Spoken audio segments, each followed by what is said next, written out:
Hello friends, welcome to my channel. મિત્રો, આજે આપણે વાત કરીશું LLB સેમેસ્ટર 4ની આવનારી યુનિવર્સિટી એક્ઝામના મોસ્ટ આઈએમપી પ્રશ્નો વિશે, જે તમને આવનારી યુનિવર્સિટીની એક્ઝામમાં પૂછાઈ શકે છે.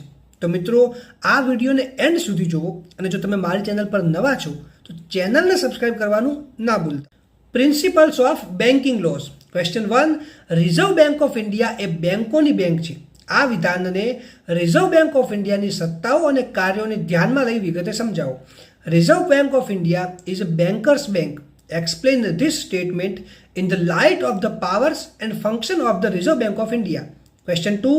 ઋણ વસૂલાત ટ્રિબ્યુનલની રચના, સત્તાઓ અને હકુમતને વિગતે સમજાવો. Explain in detail the formation, powers and jurisdiction of debt recovery tribunal. Question 3. બેન્કિંગનો અર્થ વિગતે સમજાવી. ભારતમાં બેન્કિંગનો વિકાસ તથા મહત્વ વિગતે સમજાવો. Explain in detail the meaning of banking and explain the development and importance of banking in India in detail. Question 4.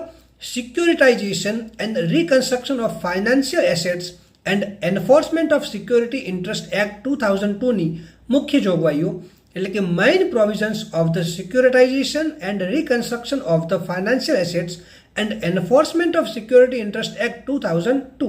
Question 5. Bankers books evidence act 1891ની મુખ્ય જોગવાઈઓને નિર્ણિત કેસલો સહિત વિગતે સમજાવો. Explain in detail the main provisions of the bankers books evidence act 1891 with case laws. Question 6. Banking લોકપાલનો ખ્યાલ, તેની સત્તાઓ અને કાર્યોને વિગતે સમજાવો.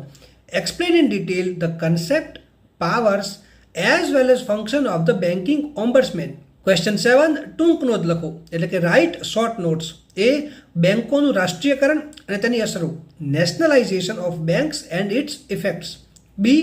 ગ્રામીણ અને કૃષિ વિકાસ માટેની રાષ્ટ્રીયકૃત બેંક નાબાર્ડ, એટલે કે national bank four rural and agricultural development NABARD. C. સહકારી બેંકો, એટલે કે cooperative banks. D. Scheduled commercial બેંકો, એટલે કે શિડ્યુલ્ડ કોમર્શિયલ બેંક્સ. મિત્રો, જો તમને કોઈ બીજો ક્વેશ્ચન હોય તો તમે મને કમેન્ટ સેક્શનમાં પૂછી શકો છો. અને આ વિડીયોને લાઈક કરો, વધારેમાં વધારે શેર કરો અને મારી ચેનલને સબસ્ક્રાઈબ કરવાનું ના ભૂલતા.